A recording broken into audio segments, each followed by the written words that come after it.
সদ্য চাকরিহারা সরকারি শিক্ষক, শিক্ষাকর্মী ও অশিক্ষক কর্মচারীদের বিক্ষোভে পুলিশের লাঠিচার্জের ঘটনায় রাজ্য জুড়ে সমালোচনার ঝড় উঠেছে। রাজ্য জুড়ে জেলায় জেলায় ডিআই অফিস অভিযান ও ঘেরাও কর্মসূচি নেয় বাতিল হওয়া প্যানেলে থাকা শিক্ষক, অশিক্ষক কর্মীরা। গতকালকে আমরা সেদিকে নজর রেখেছিলাম। বিভিন্ন এলাকায় ডিআই অফিসের উদ্দেশ্যে অভিযান শুরু করেন চাকরিহারারা। কসবা থেকে দুর্গাপুর, বারাসাত সর্বত্রই শিক্ষক বিদ্রোহ ঘিরে কার্যত আমরা দেখেছি রণক্ষেত্রের চেহারা নেয় ডিআই অফিসগুলির লাগোয়া চত্বর। এবং কসবার ঘটনা সত্যি কোথাও গিয়ে নিন্দনীয়। যে ছবি গতকাল উঠে এসেছে, কসবার ডিআই অফিসের সামনে বিক্ষোভকারীদের উপর লাঠিচার্জে পুলিশের যে লাঠিচার্জ, শুধু কি লাঠিচার্জ, সেখানে তো লাঠিচার্জ হয়। চাকরিহারা ও পুলিশের মধ্যে রীতিমতো সংঘর্ষ বেঁধে যেতে দেখেছি আমরা। শুধু কসবাই নয়, আরো একাধিক জায়গায় এই ধরনের ঘটনা ঘটেছে। বারাসাত, কোচবিহার, দুর্গাপুর, বিভিন্ন জায়গায় রাজ্যের নানা প্রান্ত থেকে অশান্তির খবর আসতে শুরু করে। অভিযোগ ওঠে পুলিশের লাঠিচার্জের ফলে চাকরিহারা শিক্ষকদের একাংশকে আমরা দেখেছি অসুস্থ হয়ে পড়তে। হাসপাতালে এখনো পর্যন্ত অনেকেই চিকিৎসাধীন রয়েছেন। পাল্টা পুলিশের তরফে দাবি করা হয় যে বিক্ষোভকারীদের ছোড়া ইটের ঘায়ে একাধিক পুলিশ কর্মী, প্রায় 6 জন পুলিশ কর্মী জখম হয়েছেন এবং কোথাও গিয়ে তারা এগুলো রুখতেই বল প্রয়োগ করে। পুলিশ অন্তত বল প্রয়োগ করেছে। এই ঘটনা গতকালকেই সাংবাদিক বৈঠক করে জানিয়ে দেওয়া হয়। আপনাদের একটু জানিয়ে রাখবো যে এই প্রেক্ষাপটেই কিন্তু আজ রাজ্যের প্রত্যেক পুলিশ সুপারের উদ্দেশ্যে কড়া নির্দেশিকা জারি করেছেন রাজ্যের এডিজি আইন শৃঙ্খলা জাভেদ শামীম। আপনাদের জানিয়ে রাখি, তিনি কড়া বার্তা দিয়েছেন। আর কি রয়েছে তার বার্তায়? অত্যন্ত কঠোরভাবে জানিয়ে দিয়েছেন যে কোনো পরিস্থিতিতেই চাকরিহারা শিক্ষকদের ওপর লাঠিচার্জ করা যাবে না। যদি কোথাও আন্দোলন, বিক্ষোভ, প্রতিবাদ হয় তাহলে বিক্ষোভকারীদের সঙ্গে কথা বলতে হবে। আলোচনার মাধ্যমে একেবারে শান্তিপূর্ণভাবেই সমস্যার সমাধান করতে হবে, এমনটাই কিন্তু জানিয়ে দেওয়া হয়েছে। কিন্তু যে ঘটনা ঘটে গিয়েছে, গতকাল থেকে যে ঘটনার দিকে আমরা নজর রেখেছি, সেই ঘটনা নিয়ে তো এই মুহূর্তে নিন্দার ঝড় উঠেছে। চাকরি খেলো সরকার, একদম এই ভাষাতেই বলছি। চাকরি সরকারের দুর্নীতির দায়ী তো চাকরি হারিয়েছেন এই শিক্ষকেরা, এই অশিক্ষক কর্মীরা। আর সেই চাকরির দাবিতে যখন তারা বিক্ষোভ দেখাচ্ছেন, সেই চাকরির দাবিতেই যখন তারা আন্দোলনে যাচ্ছেন, যখন চাকরিটা চাইতে যাচ্ছেন, তখন এভাবে পুলিশের মার খেতে হচ্ছে তাদের। আপনাদের যেমনটা বলছিলাম যে নিন্দার ঝড় সব মহলেই উঠেছে এই ঘটনায়। আমি আপনাদের বক্তব্য শোনাবো একে একে। সুকান্ত মজুমদারের বক্তব্য শোনায়, প্রথমেই শুনুন। পুলিশের এই অতি সক্রিয়তা নিয়ে প্রশ্ন তুলে দিয়েছেন সুকান্ত মজুমদার। মানবিক মমতার পুলিশ কেন এই কাজ করছে? আমরা দেখেছি নেতাজি ইন্ডোরে মুখ্যমন্ত্রী মমতা বন্দ্যোপাধ্যায়ের মানবিক মুখ, আর তারপরেই পুলিশের এই ছবিটা। দেখুন কি বলছেন সুকান্ত মজুমদার। মানুষের কাছে আমি তুলে ধরতে চাই, মিডিয়ার বন্ধুদের মাধ্যমে আমি বাংলার মানুষের কাছে প্রশ্ন করতে চাই যে গতকালকের পুলিশ আর আজকের পুলিশ, এই আমূল পরিবর্তন কিভাবে হয়ে গেল within the span of less than 24 hours. গতকাল যখন আগুন জ্বালানো হচ্ছিল, ঢিল মারা হচ্ছিল, 2টো পুলিশের ভ্যান পুড়িয়ে দেওয়া হলো, 6টা ভ্যান ভ্যান্ডালাইজ করা হলো, পরে হয়তো আরো সংখ্যা বেড়েছে। তারপরেও পুলিশ কি সুন্দর, অহিংস পুলিশ। আর এখন এই শিক্ষকরা যারা তারা চাকরি হারিয়েছেন, তাদের কোনো দোষ নেই। মুখ্যমন্ত্রী নিজের চুরির লোভের জন্য তারা চাকরি হারিয়েছেন।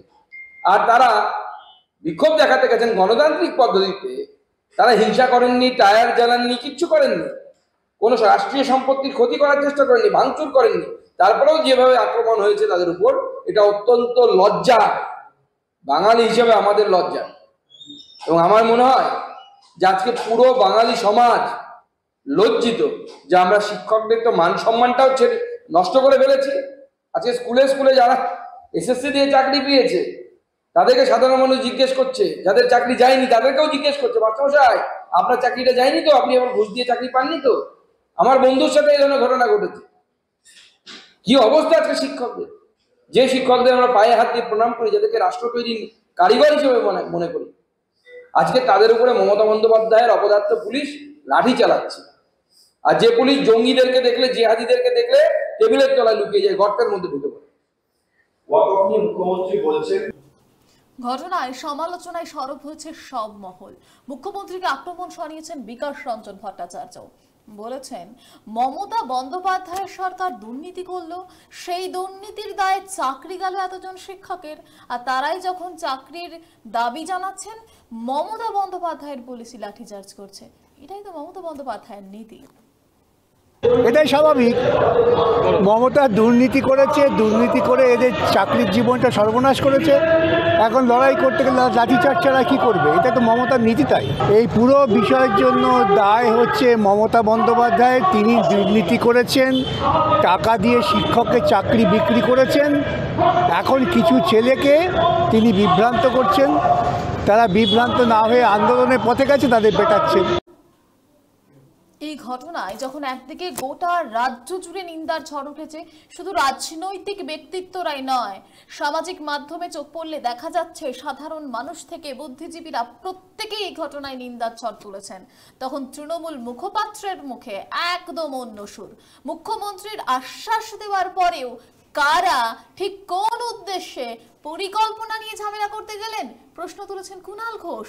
রাজনৈতিক দলগুলো কলমে ক্যাডার পাঠিয়েছিলেন, এই চাকরিহারারা নাকি ক্যাডার, এমনটাই বলছেন কুণাল ঘোষ।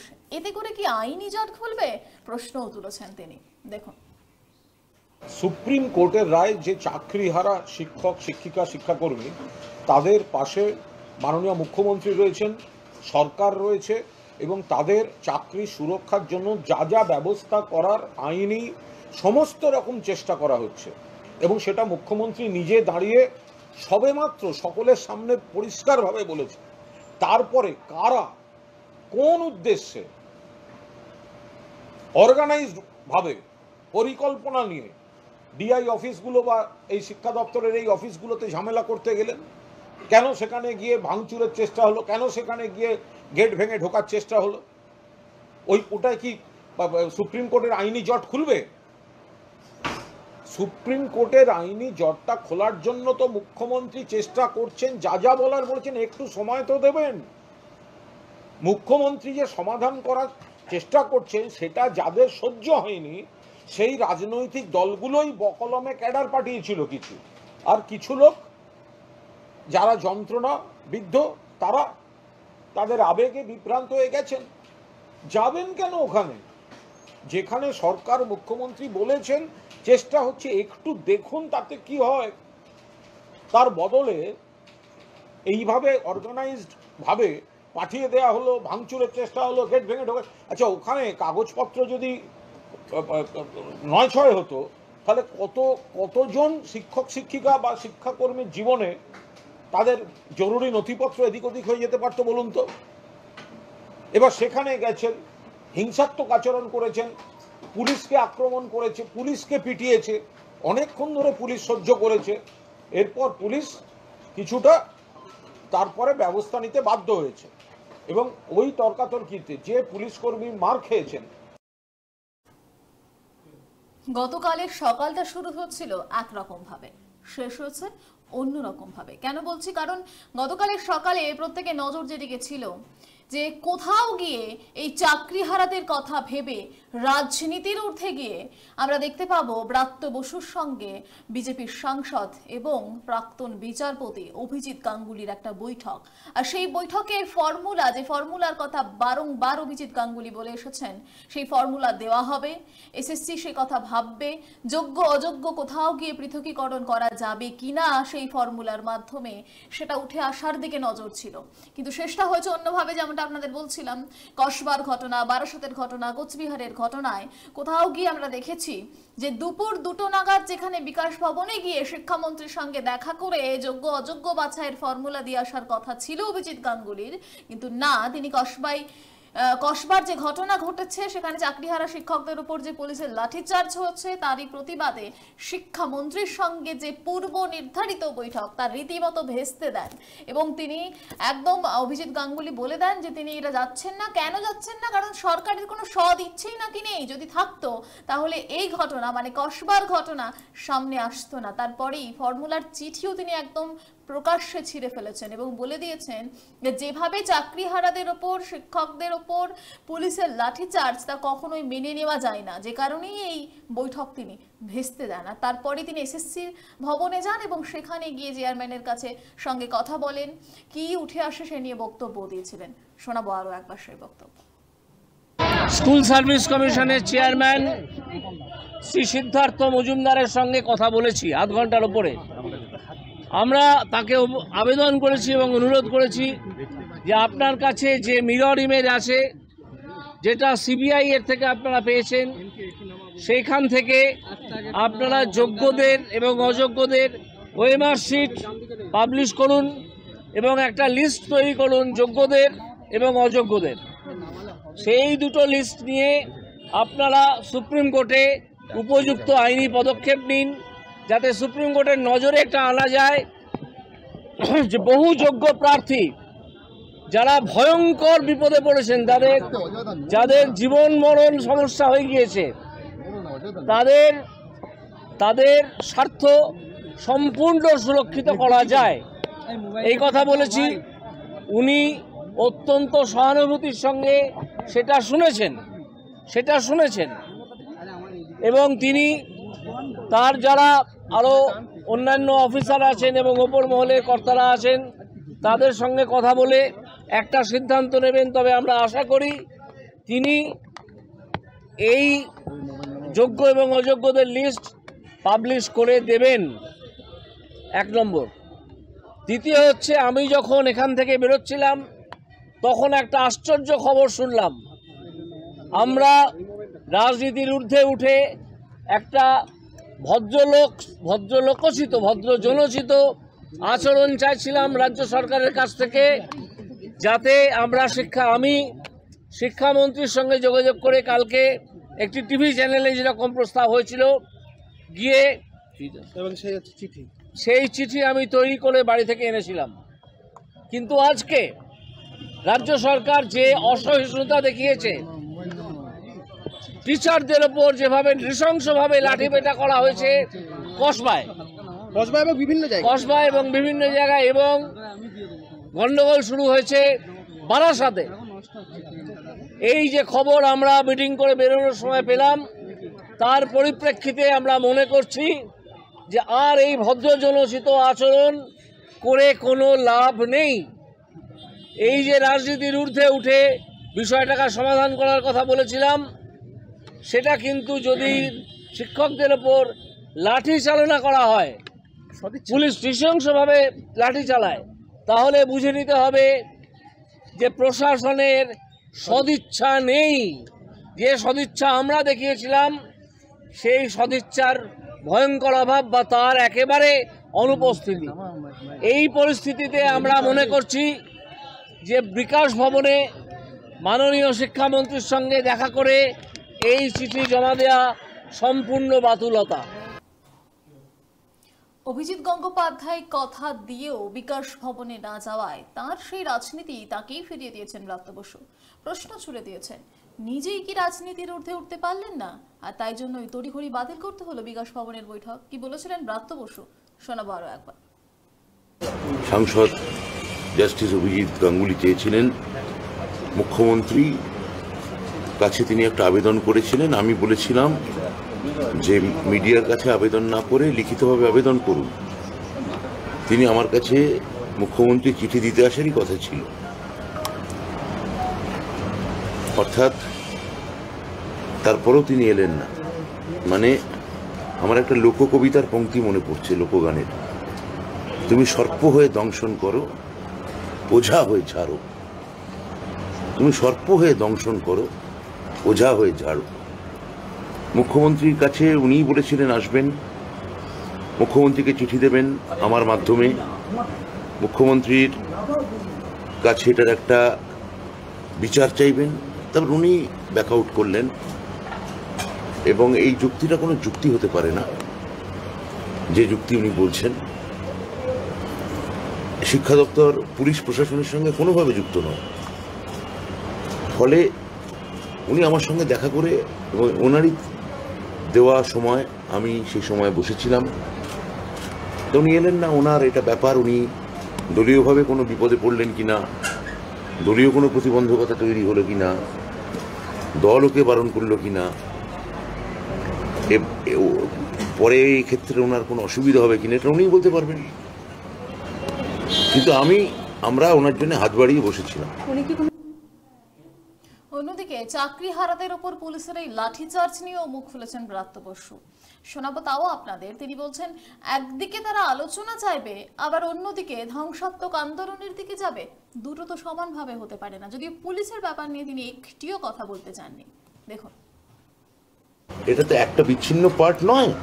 আপনি কি ওদের, আমি আপনাদের প্রতি প্রশ্ন করছি, ওরাই আমাদের সঙ্গে বসতে চাইছেন, ওরাই আমাদের সঙ্গে আলোচনায় আসতে চাইছেন এবং একই সঙ্গে একটা ধ্বংসাত্মক আন্দোলনের দিকে যাচ্ছেন। দুটো তো একসঙ্গে হতে পারে না। ওরা যে আন্দোলনই করুক আমরা বসবো, আমরা সাহায্য করবো, আমরা বদ্ধপরিকর। পুলিশ প্রশাসন কি করেছে, পুলিশের একটা ভার্সন আছে। আমি তো পুলিশ প্রশাসনের হয়ে আমি কোনো এখানে মানে মন্তব্য করতে পারি না। এটা আমার মনে হয় ওখানে কথা বলতে গেছিল এবং তারপরে ওরা সেখানে তালা লাগিয়ে দেয়। এই স্যালারি ডিসবার্সমেন্টের কাজটা শুরু হয় মানে এই তালা লাগানোর কথাটা আমি গতকাল থেকে মিডিয়ায় শুনছি। তাহলে আজকে তাহলে ওই তালা লাগানোর ব্যাপারটা গতকাল থেকে বলছি, ডিআইতে ঢুকতে দেবো না। আমরা বারবার বলছি আমরা পোর্টাল আপডেট করব। মুখ্যমন্ত্রী বার্তা পরিষ্কার দিয়েছেন, কোনো স্কুলে কোনো পারমিশন লেটার নেই, কোথাও বেতন বন্ধের কথা কি আমরা জানি না। আমি অন্তত জানি না দেওয়া হয়েছে কিনা। তারা আশঙ্কা করছে, মানবিক পথে ওদের সহযোগিতা করতে বদ্ধপরিকর। চাকরি চেয়ে জুটেছে পুলিশের লাঠি, আর তারই প্রতিবাদে চাকরি ফেরানোর দাবিতে গতকাল রাত ভোর সল্টলেক এসএসসি ভবনের কাছে শিক্ষকদের অবস্থান চলছে এবং আজ সকাল থেকেও সেই ছবিটাই কিন্তু উঠে আসছে। 2016 এসএসসি নিয়োগ প্রক্রিয়ায় যোগ্য চাকরিহারা শিক্ষক ও শিক্ষাকর্মীদের নামের তালিকা ও ওএমআর মিরর ইমেজ প্রকাশের দাবিতে এবং পাশাপাশি আপনাদের জানিয়ে রাখবো, কসবায় পুলিশের লাঠিচার্জের প্রতিবাদে এসএসসি দপ্তরের সামনে অনশনে বসেছেন তারা এবং সেই অনশন মঞ্চেই গেলেন অভিজিৎ গাঙ্গুলি এবং সেখান থেকেই কিন্তু তিনি সাংবাদিকদের মুখোমুখি হন, চাকরিহারাদের পাশে থাকার বার্তাও দেন। দেখাবো সেই বক্তব্য। কোনো রেসপন্স পাইনি।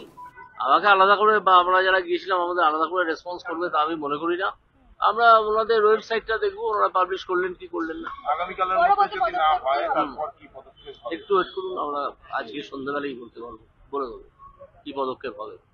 এনারাও তো রাত থেকে এরা খোলা আকাশের নিচে বসে রয়েছেন, কেউ যোগাযোগও করেনি এসএসসি তরফ থেকে। না কেন যোগাযোগ করবে? ওরা তো মুখ্যমন্ত্রীর নির্দেশে চলছেন, যত রকমের অসভ্যতা করা যায় করবে। একটু বাদে হয়তো এখানেই পুলিশ ঝাঁপিয়ে পড়বে, একটু বাদেই হয়তো পুলিশ এখানে ঝাঁপিয়ে পড়বে। তো আজকে আমরা এসছি, রূপা গাঙ্গুলি এসছেন, রুদ্রনীল এসছেন, আমাদের প্রাক্তন চেয়ারম্যান চিত্তরঞ্জন মণ্ডল এসছেন। আমরা এসেছি এদের প্রতি সহমর্মিতা জানাতে এবং এই কথা বলতে যে ভেঙে পড়বেন না, লড়াইটা জারি থাকবে, আমরাও আপনাদের পাশে সম্পূর্ণভাবে আছি। গতকালকের ঘটনার পর কিন্তু চাকরিহারাদের যে আন্দোলন, যে বিক্ষোভ, তা কিন্তু আরো জোরদার হচ্ছে। কি তাদের ভবিষ্যৎ, চাকরি কি ফিরে পাবে, সেই প্রশ্নের কোনো উত্তর নেই। অন্যদিকে তাদের নিয়ে রাজনীতিও কোথাও কম হচ্ছে না। প্রশ্ন উঠছে একাধিক, কিন্তু তার উত্তর এখনো অধরা। এখানে শেষ করছি, দেখতে থাকুন 24 আওয়ার্স টিভি।